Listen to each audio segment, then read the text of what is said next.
আসসালামু আলাইকুম, welcome to our channel. আশা করি সবাই ভালো আছেন। আমরা আলহামদুলিল্লাহ ভালো আছি। তো আজকে একটু অন্যরকম ব্লগ আপনাদের সাথে শেয়ার করছি। একটু ঘুরে ব্লগ শেয়ার করব।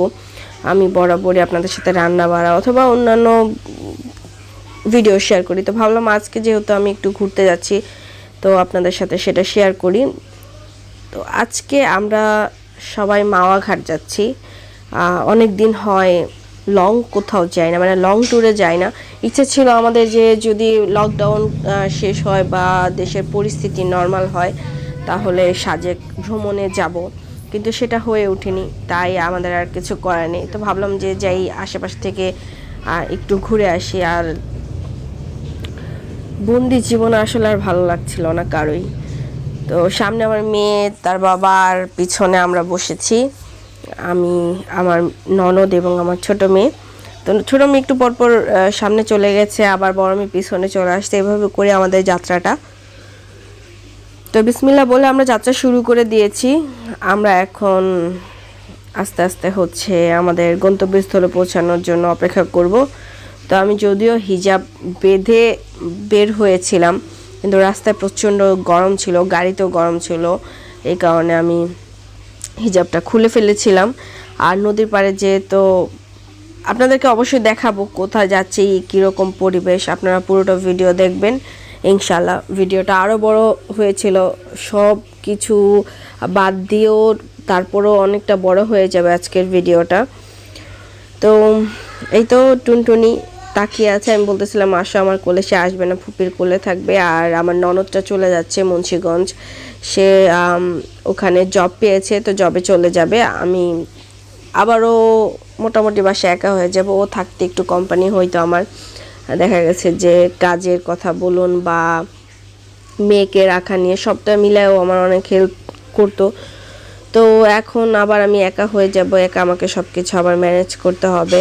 ইনশাল্লাহ চেষ্টা করব করার জন্য। তো এটা হচ্ছে বসিলার রাস্তা, মেবি বৃষ্টি হয়েছিল এই কারণে এই অবস্থা হয়ে গেছে। তো শুরুতে আমি লেন্স পরাচ্ছিলাম, আমি লেন্স পরে হচ্ছে বের হয়েছিলাম, বাট লেন্সটা আমি রাখিনি। কিছুক্ষণ পরে আমি খুলে ফেলেছিলাম, কারণ অনেক ধুলোবালি ছিল, এই কারণে আর কি আমি খুলে ফেলেছিলাম। তো এই রাস্তাগুলো আমি চিনি না, তবে রাস্তাগুলো খুব সুন্দর। দেখতে পাচ্ছেন চারপাশে শুধু সবুজ আর সবুজ, খুবই ভালো লেগেছে। তো আমরা চলে এসেছি মাওয়ার সেই রাস্তায়। আর এত সুন্দর আকাশ, পরিবেশ, আসলে এই পরিবেশগুলো দেখতে যে কি ভালো লাগে বা মনটা কত ফ্রেশ হয়ে যায় সেটা যদি যান তাহলে বুঝতে পারবেন। আর এখন তো রাস্তাঘাট একদমই ফাঁকা, খুব ক্লিয়ার, যেহেতু খুব বেশি একটা প্রবলেম হয় না। তো রাস্তাগুলো খুব সুন্দর। আপনাদের ভাই আমাকে বলতেছিল, দেখতে পাচ্ছ যে আমরা বাইরের কান্ট্রিতে ঘুরতে যাবে, বাইরের রাস্তা দেখলে আমরা বলি কত সুন্দর রাস্তা, কিন্তু আমাদের দেশে যে এত সুন্দর সুন্দর রাস্তা তৈরি হচ্ছে সেটা আমরা কেউ খেয়াল করি না। তো দেখতেই পাচ্ছ বা আপনারা সবাই দেখতে পাচ্ছেন যে কি সুন্দর রাস্তা। আর যেহেতু আকাশটা একদম ফ্রেশ, দেখতে কতটা সুন্দর লাগতেছিল।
তো এই তো আমরা এখন হচ্ছে মাওয়াঘাট বের হয়ে আরেকটু ভিতরে যাচ্ছি। সেখানে হচ্ছে একটা নদী আছে, নদীটার ওখানে যাব, একটু চা খাবো, তারপরে হচ্ছে আসব। তো এই এলাকাটার মধ্যে বেশিরভাগ বাড়িগুলো দেখতে পেলাম যে দোতলা বাড়ি। এই কেরানীগঞ্জ মেবি এই জায়গাটা, বা মুন্সিগঞ্জ এরকম আর কি জায়গাটা। তো আকাশটা কতটা সুন্দর দেখতেই পাচ্ছেন, আর সাথে হচ্ছে এত সুন্দর একটা ওয়েদার, প্লাস হচ্ছে যে হোল ফ্যামিলি একসাথে। সো খুব ভালো লাগতেছিল, খুব আনন্দের একটা সময় ছিল। আর একটু পরে একটা জায়গা দেখতে পাবেন, সেটা চারপাশে হচ্ছে যে ঘেরাও দেওয়া। তো ওখানে একটা খুব সুন্দর মসজিদ হচ্ছিল, ভাবছিলাম যে থামবো, কিন্তু থামা হয়নি আর। তো এখানে এই যে এটা পুরোটা হচ্ছে একটা মসজিদের জায়গা, এবং ভিতরে খুব সুন্দর একটা মসজিদ তৈরি করতেছিল। আর আমাদের যেখানে যে আমরা আসলে থামবো প্রথমে, সেখানটায় হচ্ছে আমরা একটু চা খাবো, একটু বসবো নদীর পাড়ে, এবং আমাদের যে ড্রাইভার ভাইয়া উনি নামাজ পড়বে, উনি নামাজের জন্য আর কি বিরতি চেয়েছিল। তো আমরা ভাবলাম যে ঠিক আছে, তাহলে তাই হোক। তো এই তো আমি বলেছিলাম যে আমি হিজাবটা খুলে ফেলেছিলাম, এবং সাথে হচ্ছে আমার লেন্স খুলে ফেলেছিলাম। তো এই তো পাশে হচ্ছে আমার ননদ আর আমার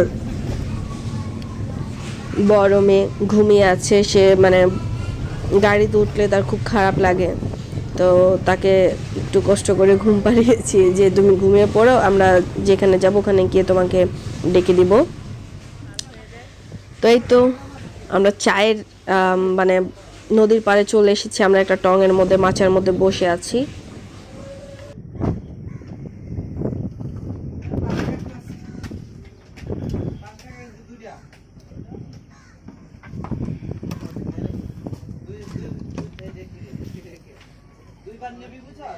স্যার আমাদেরকে কিছু বলেন, কেমন লাগছে আপনার এখানে এসে?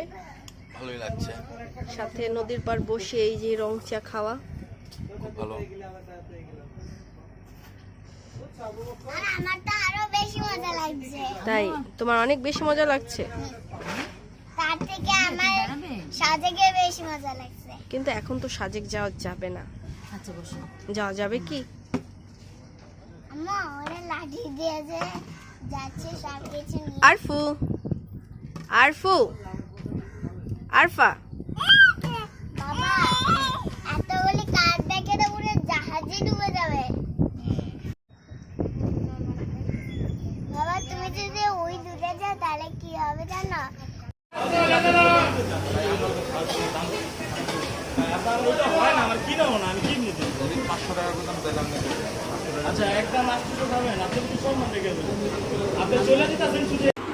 তো আমরা মাওয়ার যেখানে আসলে খেতে এসেছিলাম ওখানে চলে এসেছি। মেইন যেই জায়গার উদ্দেশ্য করে আমরা আসলে এসেছি। তো এখানে এসে আপনাদের ভাইয়া প্রথমে হচ্ছে যে মাছ একটা দিয়ে আসলো ভর্তা করতে, এবং হচ্ছে যে ভাজি করার জন্য। আর এখানে আমরা এসে একটা কর্নারে বসলাম, ভেবেছিলাম খুব বেশি একটা ভিড় হবে না, মোটামুটি ভিড় আছে বলা যায়। আর এই তো আপনাদের টুনটুনিকে দেখতে পাচ্ছেন, সে এখন অবধি তো স্টিল ভালো আছে, খাওয়ার সময় বোঝা যাবে সে কতটুকু দুষ্ট হয়ে যায়।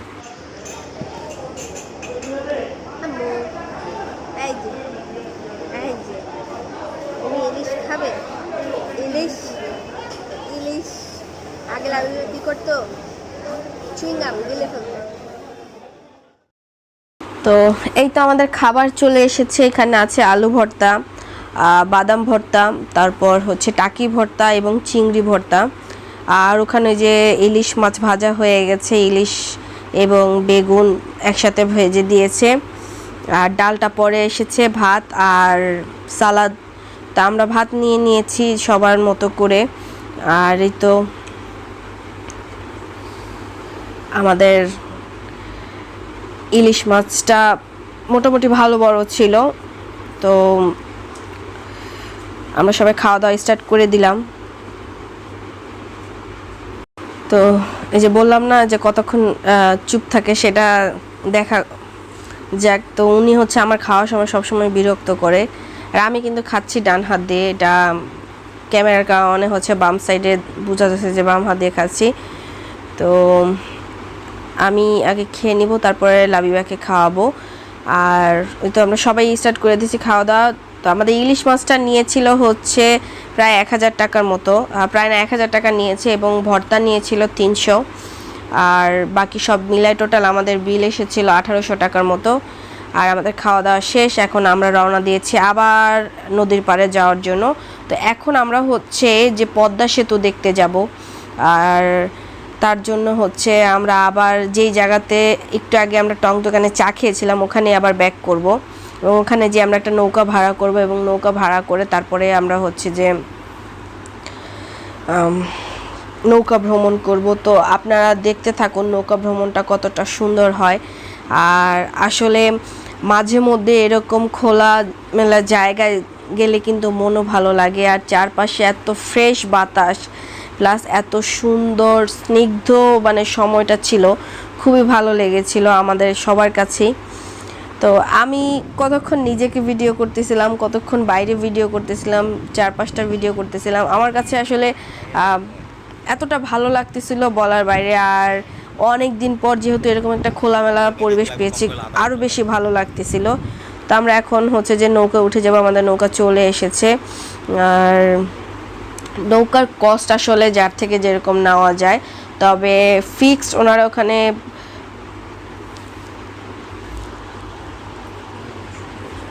1500 করে যায়, বা কারো থেকে 2000ও নেয়। স্পিড বোটগুলোতে প্রাইস বেশি পড়ে। আমরা হচ্ছে এমনি ট্রলার টাইপের যে নৌকাগুলো, ট্রলার আসলে যারা বুঝবেন ইঞ্জিন চালিত যে নৌকাগুলো, ওই নৌকাতে উঠেছিলাম আমরা, একটু বড় সড়ো নৌকাতে। তো এই যে 2 মেয়ের দুষ্টুমি চলছে। আর আমি ভাবছিলাম যে এই ধরনের নৌকাগুলো যেগুলো হাত দিয়ে বেয়ে হচ্ছে যে চালায়, ওই নৌকাগুলোতে উঠবো। তো আপনাদের ভাইয়া বলতেছিল যদি তুমি এই নৌকায় উঠো তাহলে আজকে রাত পার হয়ে যাবে, কিন্তু তুমি পদ্মা সেতু অবধি যেতে পারবে না। এই কারণে আমরা আসলে পরে চিন্তা ভাবনা করলাম যে না ঠিক আছে, ওইরকম নৌকায় উঠে ওই যে দেখতে পাচ্ছেন দূরে ওটাই আমাদের নৌকা, ওটা করে আমরা হচ্ছে যাব। এটা পাড়ে আসা পর্যন্ত আমরা অপেক্ষা করব। তো পাড়ে চলে এসেছে যে এই যে আমাদের ড্রাইভার সাহেব। তো ওনাকে আমরা জিজ্ঞেস করতেছিলাম যে আপনি কি যাবেন নাকি আমাদের সাথে, উনি বলতেছিল না, উনি আসলে ওনার গাড়িটা রেখে যেতে চাচ্ছিল না। আর যেহেতু একদম পদ্মার ওই পর্যন্ত যাব, পদ্মার সেতু পর্যন্ত যাব, তো একটু টাইম লাগবে, এখান থেকে প্রায় অনেকক্ষণ টাইম লাগে আমাদের। টোটাল প্রায় 1 ঘন্টার মতো লেগেছে যাওয়া আসা সব মিলায়। আর এই 1 ঘন্টার পুরো জার্নিটাই আপনাদের সাথে শেয়ার করব। হয়তো পুরোপুরি পারছি না, বা পুরো রাস্তাটা আপনাদের সাথে দেখাতে পারতেছি না। আমি ভেবেছিলাম আমি লাইভে যাব, কিন্তু সেটা হয়নি, কারণ এত শব্দ কেউ কিছু শুনতে পাবেন না, এই কারণে আর কি যাওয়া হয়নি। তো আমার মেয়ে আগে ভাগে উঠে যাচ্ছে, আসলে ওর আনন্দ সব থেকে বেশি। ও বলতেছে বাবা আমি কখনো এরকম জায়গায় যাইনি, কখনো দেখিনি। তো ছোট মানুষের যেরকম কথা আর কি, আর তার তো পাকা পাকা কথা আছে, আপনারা সবাই জানেন উনি খুব পাকামো করে কথাবার্তা বলে। তো আমি এবং আমরা সবাই নৌকাতে উঠে গেছি।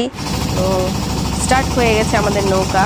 তো আপনারা আমাদের সাথে এই জার্নিটাতে থাকুন, আমি আর বেশি কিছু বলতে চাচ্ছি না, আপনারা আমাদের সাথে এই জার্নিটা ফিল করুন।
আমরা প্রায় মাঝ নদীতে চলে এসেছি।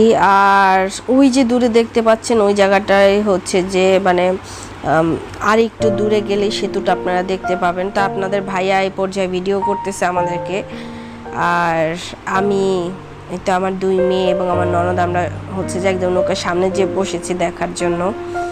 তো এত একটা সুন্দর পরিবেশ, আপনারা যারা যেতে চান যেতে পারেন। আর আমাদের এই নৌকার কস্ট পড়েছিল 1500 টাকা।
হচ্ছে নদীর ওপারে যে পদ্মা রিসোর্ট, সেটা আমরা আসলে আজকের ভিতরে ঢুকিনি।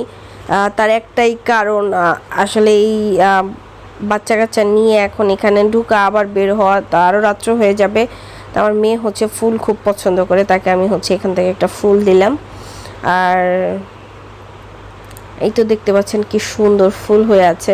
আসলে পরিবেশ এতটা সুন্দর হয়, এটা আপনি যতক্ষণ না নিজে যে দেখবেন ততক্ষণ আপনার বোঝা অনেক মুশকিল হয়ে যাবে।